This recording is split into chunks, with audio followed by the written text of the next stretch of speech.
60 రోజుల్లో ఇంగ్లీష్ నేర్చుకుని అద్భుతంగా మాట్లాడేలా మేం చేస్తాం. వెంటనే స్పోకెన్ ఇంగ్లీష్ క్లాస్‌కి జాయిన్ అవ్వండి. నమస్తే, వెల్కమ్ టు సుమన్ టీవీ. ప్రస్తుతం మనతో పాటు రాజేశ్వరి అమ్మగారు ఉన్నారు. వీరితో ఈరోజు కొన్ని విషయాలను మనం మాట్లాడదాం. అమ్మ నమస్తే. అమ్మా నమస్తే అమ్మా. అమ్మ, ఈ మధ్య కాలంలో మనం వింటూ ఉన్నాం లివ్ ఇన్ రిలేషన్షిప్స్ అని, కో లివింగ్ అని చెప్పేసి. అవును. సో కో లివింగ్ అంటే ఓన్లీ జస్ట్ ఫ్రెండ్లీగా ఉండడమా, లేదంటే లైక్ ఫిజికల్ రిలేషన్షిప్ ఉంటుందంటారా దాంట్లో కూడా? లివ్ ఇన్ రిలేషన్లో ఒక ఫ్రెండ్షిప్ ఒకటే కాదమ్మా. అసలు యాజ్ పర్ రూల్ ఏంటంటే లివ్ ఇన్ రిలేషన్ అన్న దాంట్లో ఇద్దరు సహజీవనం, అంటే కలిసి జీవించడం. ఒకే ఇంట్లో కలిసి జీవించడం, భార్యాభర్తల మాదిరిగా. కానీ అఫీషియల్గా భార్య కాదు, కానీ భార్యాభర్తలాగా. అంటే ఒకరి మీద ఒకరికి ఎలాంటి హక్కులు ఉండవు, ప్రాపర్టీలో షేర్లు ఉండవు, ఏమీ లేదు. ఫ్రెండ్లీగా ఉంటారు, ఒకే చోట ఉంటారు. వద్దనుకుంటే అంతే తేలిగ్గా రిలేషన్షిప్ కూడా ఉంటుంది. అన్నీ ఉంటాయి అందులో. అయితే ఇది చిన్నవాళ్ళకి అంత సమర్థనీయం కాదు. ప్రభుత్వం అన్ని వయసుల వాళ్ళకి అని పెట్టింది, కానీ చిన్న వయసు వాళ్ళల్లో ప్రాబ్లం ఏంటంటే, ఇప్పుడు ఇందాక చెప్పినట్టుగా 20-30 మధ్య వయసులో అబార్షన్లు వస్తాయి. లివ్ ఇన్ రిలేషన్లో యంగ్స్టర్స్ ఎక్కువ మంది ఉంటున్నారు. ఇప్పుడు ఉమెన్స్ హాస్టల్, జెంట్స్ హాస్టల్ అని పేరుకున్న ఆ హాస్టల్లో వీళ్ళు ఉంటున్నారు, వీళ్ళ హాస్టల్లో వాళ్ళు ఉంటున్నారు, తిరుగుతున్నారు. అయితే ఇందులో ఏంటంటే, ఒక అబ్బాయితో కలిసి సహజీవనం అనేది మొదలుపెట్టింది. అసలు 25 ఏళ్ల వయసులో ఎందుకు ఆడమగా కలవడం చెప్పు? వయసుతో వచ్చే అట్రాక్షన్ అనేది వాళ్ళకి తప్పనిసరిగా ఉంటుంది. మా మధ్య ఏమీ లేదు అంటారు, కానీ ఒక చోట ఎప్పుడైతే కలిసి ఉంటున్నారో అప్పుడు వయసుతో పాటు వచ్చేటువంటి సహజమైన అట్రాక్షన్ ఉంటుంది. ఒకళ్ళ పట్ల ఒకళ్ళకి అట్రాక్షన్ ఉంటుంది, దగ్గర కూర్చోవాలని ఉంటుంది, మాట్లాడాలని ఉంటుంది, ముట్టుకోవాలని ఉంటుంది. ఇవన్నీ సహజంగా వస్తాయి.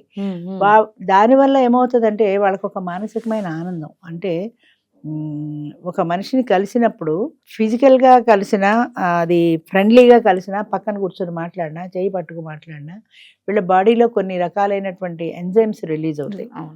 ఆ బాడీలో ఎంజైమ్స్ రిలీజ్ అయినప్పుడు వాళ్ళకు ఒక హ్యాపీనెస్ వస్తుంది. దానివల్ల ఒక ప్లెజర్ ఫీలింగ్ ఉంటుంది. అంచేత ఆ ప్లెజర్ వస్తున్నప్పుడు ఆ ప్లెజర్ కోసమని పదే అదే పని చేయాలనిపిస్తుంది. ఎందుకంటే అందులో వాళ్ళకి ఒక మానసికమైన ఆనందం ఉంది కాబట్టి.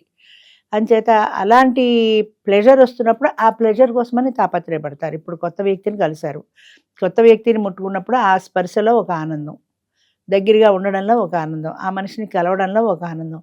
ఈ ఆనందాల కోసమే నేను అనుకుంటా మెయిన్ వెంపర్లాడుతున్నారు యూత్ అంతా. ఆ కొత్తగా వచ్చేటువంటి ఆ మానసికమైన ఆనందం కోసం. ఇద్దరూ కలిసి ఉండడంలో ఆనందం ఉంది, కరెక్టే. కానీ ఆ సహజీవనంలో కూడా అలాగే అంతే ఆనందం ఉంటుంది. ఇద్దరు కలిసి ఉంటారు కాబట్టి కొన్నాళ్ళు బాగానే ఉంటుంది, ఆ తర్వాత బోర్ కొడుతుంది. అదేదో సినిమాలో చూసాను నేను ఈ మధ్యనే, నిన్ననే అనుకుంటా. భార్య అడుగుతుంది, నువ్వు ఎంతసేపు ఫిజికల్ రిలేషన్కే ఇంపార్టెన్స్ ఇస్తావు, కనీసం ఫోర్ ప్లే అది ఏముండదంటే, వాడు అంటాడు, నీ ముఖం చూస్తే నాకు అసలు ఆ ఫీలింగే రావట్లేదు అంటాడు. నీ ముఖం చూస్తేనే నాకు ఆ ఫీలింగ్ రావటం లేదు, అసలు నీతో కలిసి ఉండాలి, ఫోర్ ప్లే కావాలి, సరదాగా ఉండాలన్న ఫీలింగ్ నాకు రావటంలా. అంటే కొన్నాళ్ళు పోయేటప్పటికి ఆడది బోర్ కొట్టేస్తుంది మగాడికి. మరి 50 ఏళ్ళు 60 ఏళ్ళు దాంపత్య జీవితంలో ఇదివరకు ఉన్నారంటే వాళ్ళకి ఆల్టర్నేట్లు లేవు. ఇదివరకు ఉన్న పిల్లలంతా సర్దుకోవాల్సిందే, కష్టమైన సుఖమైన. ఇప్పుడు బయట ప్రపంచంలో బోల్డ్ ఆల్టర్నేట్లు దొరుకుతున్నాయి, అమ్మాయిలు రెడీగా దొరుకుతున్నారు. సో దొరుకుతున్నప్పుడు మనం అందిపుచ్చుకోవడానికి నష్టం ఏంటి? వాళ్ళంతటి వాళ్ళు మార్కెట్లోకి వచ్చేస్తుంటే మనం ఎందుకు అందిపుచ్చుకోకూడదు అనుకుంటారు సహజంగా. అంచేత అవకాశాలు పెరుగుతున్నాయి. అవకాశాలు పెరిగిన కొద్దీ కూడా మనిషిలో ఆ చిత్త చాంచల్యం, జ్యోహ చాంచల్యం అంటారు. సో ఇద్దినాలు ఎలా ఉంటుందో చిత్త చాంచల్యం అంటారు దాన్ని. అంటే మానసికమైన చంచలత్వం, అది కావాలి, ఇది కావాలి, ఈ రోజు ఈ కొత్త అమ్మాయితో స్నేహం చేయాలి, ఆ రోజు కొత్త అమ్మాయితో స్నేహం చేయాలి, వీళ్ళతో సినిమాకి వెళ్ళాలి, వాళ్ళతో గడపాలి అనేటువంటి ఈ చంచలమైన మనస్సు ఉంది, అది ప్రేరేపిస్తుంది. అలా కలవడంలో వాళ్ళకు ఒక బాడీలో కొన్ని ఎంజైమ్స్ రిలీజ్ అయ్యి ఒక హ్యాపీనెస్ వస్తుంది. ఆ హ్యాపీనెస్ కోసమని వెంపర్లాడతారు. ఇప్పుడు కలిసి ఉండేదాన్ని మనమే కదా అందరం కలిసే ఎంకరేజ్ చేశారు. అసలు యాక్చువల్లీ మీరు అన్నట్టు అప్పట్లో అయితే పిల్లలు వెళ్ళిన తర్వాత ఈ టైం కల్లా ఇంట్లో ఉండాలి అనే రూల్స్ ఉండేది. అవును. ఇప్పుడు అసలు ఆ ఇద్దరు కలిసి ఉండే రిలేషన్షిప్ ని ఎంకరేజ్ చేయడం మన చుట్టుపక్కల వాళ్ళు చేసే తప్పు కూడా కదా. అది గవర్నమెంట్ కూడా వాళ్ళకి అలాంటి అవకాశం ఇచ్చింది కదా. లివ్ ఇన్ రిలేషన్ లో గర్వంగా చెప్పుకుంటున్నారు, ఎవరు సిగ్గుపట్టాల. మేము లివ్ ఇన్ రిలేషన్ లో ఉన్నాం, ఈయన బాయ్ ఫ్రెండ్ అని. పూర్వం కలిసినా కూడా ఏదో దొంగచాటుగా కలవడం, భయంగా కలవడం ఉండేది. ఇప్పుడు పబ్లిక్ గానే ఉంటున్నారు, అంచేత భయపడాల్సిన పని లేదు కదా. అందుకని మేము లివ్ ఇన్ రిలేషన్ లో ఉన్నామని చెప్పుకోవడం ఒక ఫ్యాషన్ అయిపోయింది. కానీ ఇప్పుడు మేము కూడా 50 years లో లివ్ ఇన్ రిలేషన్ పెట్టాం, కరెక్టే. కానీ 50+ వాళ్ళకి పెట్టాం. ఇందులో పిల్లలు పుడతారు, అబార్షన్లు, ఈ బాధరబందీ లేవు. ఇది పెట్టడంలో ఉద్దేశం ఏంటంటే మెయిన్ ఆల్రెడీ 25 ఏళ్ళకో 30 ఏళ్ళకో పెళ్ళి అయిపోయింది, ఆ భర్త చనిపోవడమో విడాకులు రావడమో అయిపోయింది, 50 ఏళ్ళకి ఈ స్త్రీ ఒంటరి అయిపోయింది, ఈమెకి ఎవరు తోడు కావాలి. ఈమె మంచి జడ్డలు చూసుకునే వాళ్ళు లేరు, పిల్లలు ఉన్న వాళ్ళు ఎక్కడో ఫారెన్లో ఉన్నారు, కొంతమందికి పిల్లలే లేరు. అటువంటి వాళ్ళకి తోడు కోసం పెట్టాం లివ్ ఇన్ రిలేషన్. వాళ్ళిద్దరూ లివ్ ఇన్ రిలేషన్లో ఉంటే సౌలభ్యం ఏంటంటే అందులో ఆయన ప్రాపర్టీతో ఆవిడకి ఎలాంటి సంబంధం లేదు, అంటే డబ్బు కోసం వచ్చింది అనే మాట లేదు, ఆయనతో పాటు ఫుడ్ షెల్టర్ ఉంటాయి అంతే. అదే అదే ఒకవేళ వాళ్ళిద్దరికి సరిపడక వద్దు అనుకుంటే, అంతే ఈజీగా ఇద్దరు అనుకుంటే మన ఇద్దరం విడిపోదాం అనుకుంటే విడిపోతారు. కోర్టులు విడాకులు మెయింటెనెన్స్ ఇవేమీ లేవు. అంచేత 50 ఏళ్ల వయసులో లివ్ ఇన్ రిలేషన్ అవసరం ఎందుకంటే ఒక మానసికమైన తోడు కోసం. పెళ్లి చేసుకోవచ్చు, అప్పుడు ఆ వ్యక్తిని ఆయన పెళ్ళే చేసుకోవచ్చు, కానీ పెళ్లికి చాలా చోట్ల సొసైటీ యాక్సెప్ట్ చేయదు, కన్నా పిల్లలు కూడా యాక్సెప్ట్ చేయదు. మా అమ్మ ప్లేస్లో ఇంకొకళ్ళని చూడలేమంటారు. అమ్మ ఎప్పటికీ అమ్మే, ఆవిడ లేనప్పుడు ఆయన ప్లేస్లో ఇంకొకళ్ళు రాకూడదు అన్న భావన మీకుంది, కానీ ఆయన ఒక్కడు ఎన్నాళ్ళు తంటాలు పడతాడు. మీరు అమెరికాలో ఉన్నారు, మా అమ్మ ప్లేస్లో ఇంకోళ్ళని చూడలేము, మరి మీ నాన్న బతుకున్న నాన్న ఏమైపోతాడు? చచ్చిపోయిన అమ్మ మీద మీకు ప్రేమ, బతుకున్న నాన్న ఏమైపోతాడు? పోనీ ఆయన మీతో తీసుకెళ్తున్నారా? లేదు. ఆయన ఇక్కడ ఎవరు చూసుకుంటారా ఆయన్ని? ఆయన చచ్చిపోతే వస్తారు అంతే, కర్మకాండాలు చేస్తారు వెళ్ళిపోతారు, కానీ బతుకుండగా జీవోత్సవం వల్ల ఎన్ని రోజులు ఏడుస్తున్నాడో ఆ ఏడుపుని ఎప్పుడైనా మీరు గమనించారా? ఆయనకు ఒక తోడు కల్పించిస్తే మీ ప్రాపర్టీలో ₹1 కూడా షేర్ వెళ్ళదు కదా ఆవిడకి. ఆవిడ ఆయన కావాలి అనుకుంటే ఆవిడ దానికి ఇష్టపడ్డ ఆవిడ వస్తుంది, దానికి ఇష్టపడితేనే వస్తుంది. కరెక్ట్. అంచేత ఆయన ఎలాంటి ప్రాపర్టీ ఇవ్వక్కర్లేదు, ఉన్ననాళ్ళు కలిసి ఉంటారు, కష్టమైతే ఆవిడ నెత్తిని జంగేసుకుని ఆయన పోయాక ఆవిడైపోతుంది, మీకు నష్టం ఏముంది అన్న భావన ఇంకా రాలేదు సమాజంలో, ఆ మార్పు రాలేదు. చాలామంది పిల్లలు చెప్తారు, మా నాన్న ఇంకో పెళ్లి చేసుకోవడం మాకు ఇష్టం లేదండి, మా అమ్మ స్థానంలో. అమ్మ స్థానం అనేది ఎప్పటికీ తల్లి స్థానం, ఎప్పటికీ తల్లిదమ్మ, అది పదే పదే పదే పదే చెప్తూ ఉంటాను నేను.